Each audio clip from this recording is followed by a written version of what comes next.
আজ আমি বানাবো লিকার মশলা চা। আসসালামু আলাইকুম, আমি নার্গিস চলে এসেছি আমার কিচেনে। আজ আমি বানাবো লাল চা বা মশলা চা। তো তার জন্য আমি 2 কাপ জল দিয়ে দিলাম, আর একটু বেশি দিব যেহেতু ফুটে জলটা কমবে। দিয়ে দেব অল্প সামান্য একটু চা, আর দিয়ে দেব 2 চামচ চিনি,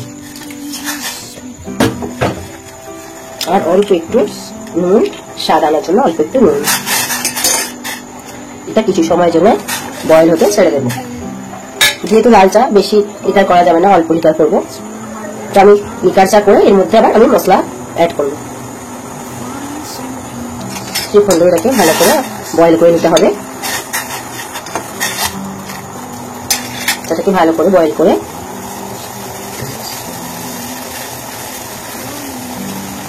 তো আমার চাটা পুরোপুরি রেডি হয়ে গেছে।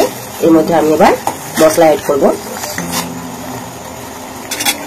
তো আমার চাটা এবার এর মধ্যে আমি ঢেলে নেব। এর মধ্যে এবার চাটাকে আমি ঢেলে নেব।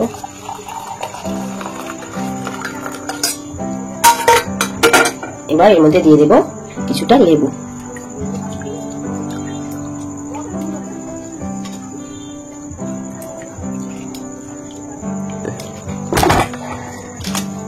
এবার দিয়ে দেবো এর মধ্যে আমি অল্প একটু জল জিরা। তো আমার লিকার মশলাটা পুরোপুরি রেডি। তো আমার লিকার মশলাটা যদি আপনাদের ভালো লাগে আপনারা লাইক করবেন, শেয়ার করবেন, আর কমেন্ট বক্সে জানাবেন কেমন হয়েছে। আর নতুন করে বন্ধু হলে আমার চ্যানেলটাকে সাবস্ক্রাইব করে দেবেন। আজকের মতো এতটা, আবার নতুন করে রেসিপি নিয়ে আপনাদের সামনে হাজির হবো। খোদা হাফেজ।